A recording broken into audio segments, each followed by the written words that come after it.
Hi, I'm Brittney Saunders and welcome to Big Business. Today you've landed in a bonus episode and now someone's asked me a question and it's got me thinking maybe I could talk about this. I've got producer Xander with me again. Can't get rid of as always, every Wednesday. I can't get rid of Jumping you. on the mic. Jumping on the mic. I love the way you respond to online slander / negativity. Did you learn this somewhere? Great question. Oh, this is a big topic. Obviously, online bullying is like a huge thing and has been for a very long time. And I don't know if it's getting better or worse. It's probably getting worse the longer time is going on. It's obviously a huge and touchy subject. But did I learn to clap back the way that I do from anywhere? I would say I've learnt it in a couple of ways. Obviously, I've been creating content online for a really long time. I started making YouTube videos in high school. So when I'm in year 8 or 9, that was my first time of experiencing bullying through an online platform. I would make, and like, you know what, looking back now, the videos weren't very good. Like they weren't anything amazing. I was that one weird kid in year 8 who had a YouTube channel because no one else did. And I was sitting at home making these videos. And in particular, I mean, I got bullied by a few people at school. Sorry, I just burped. But it was always the boys that would make fun of me for my videos. And it got to the point where... Always the boys. It's always the boys. Bloody boys. There was one boy in particular who actually didn't go to my school. But you know how you knew everyone else in the same year at other schools near you? Like we knew all the boys and we knew everyone that was in the same year 8 as us at all the other schools around Newcastle and you're all kind of friends somehow. So it was this one kid who was in another school but friends with all the boys from my year at my school. And it got to the point where he started making videos mocking me. So he'd put a wig on and put a little skirt on and he would say, "Hey guys, I'm Brittney Saunders." Like full on taking the piss out of me. And because they didn't have a YouTube channel, they'd post it on Facebook. And I remember this so vividly. Him posting this video and going onto the comments and seeing like 100 comments underneath it from everyone else in my year at school and then all the other people from like Katara High and all the schools near us that we were friends with as well. Just everyone like writing in the comments like ha, ha, ha, ha, ha and like just fully laughing at my own expense. That's pretty intense. Like just ha, ha, ha. And these are my peers. Yeah. And I remember them just laughing at that video and I was so upset by it, like crying. And like my mum didn't really understand like what I was doing on YouTube at the time, like just making these stupid videos in my bedroom. And she would like blow up at me because I'd become upset. And then she would blow up at me and say, like, "You need to stop making these stupid videos." Like, you know, she just wanted me to shut the thing down.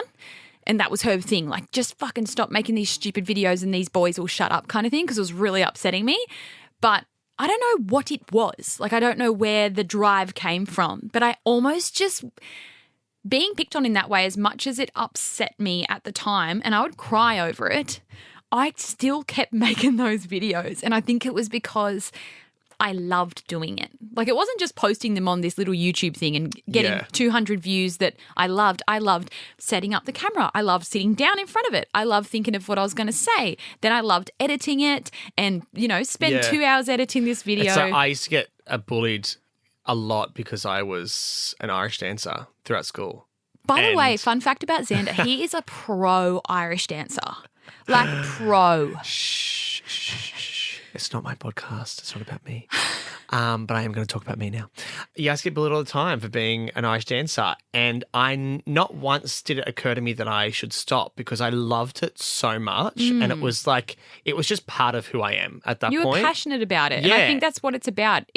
I was passionate about making those videos. And even though I had that boy making videos, ripping me off and mocking my name and everyone laughing in the comments, and my mum was telling me, just stop, like, you know, which I think is a sad mentality. It's funny, your mum's response was stop, but my parents' response were, well, what are they doing with their life? Well, I think that's a lot more level-headed response. Yeah. Whereas I don't think my mum had it in her to, like, educate me about. If you listen to one of our previous episodes on Britt's personal life, you can get a full in-depth look into that. Yeah.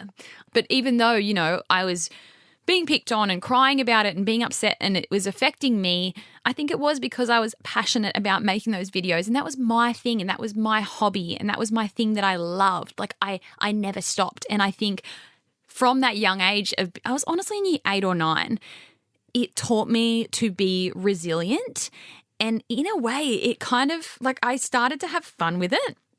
I remember I started to make videos that were a little bit weirder as well, so that they would kind of like give me a bit more feedback. Like it's like you turn it into your fuel kind of thing.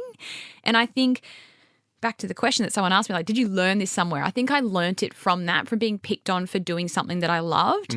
And then as I kept going at it, and because I loved it so much, and then this little channel started growing, and then like the hater comments from everyone at school started to become less and less, and I started getting some positive comments, and then I started to build a little community. It almost was the fuel to my fire kind of thing, and it kept me going. So I think that's where I learnt that. And the second thing as well on the question of like, how did you learn to clap back at the hate? I think it's all about being able to take the piss out of yourself in a way. Yeah. And not taking yourself so seriously all the time. So, for example, like if we get like a funny comment every now and then, or someone trying to take a stab at me, like I'll be the first person to take a stab at myself before anyone else does.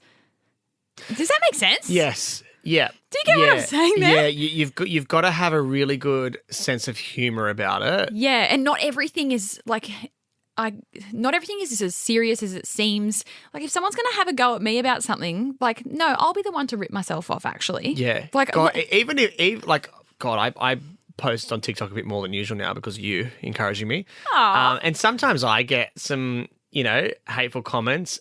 And you just got to laugh at it. And I usually just come back with comedic response. And I think that's what it is. I agree. Yeah. And then what are they going to do then? I think that's it. It's like being able to laugh at yourself, and like posting yourself online is kind of, you're making an idiot of yourself, really. Like you can't have fun on social media if you're not having a bit of fun and being an idiot. So then if someone's going to come at you and say whatever it is, it's like I'm having fun. You're embarrassing yourself. Okay, well, let me embarrass myself then. Yes, like I'm going to laugh at myself before you do. Thank you very much. So it's about having fun with it.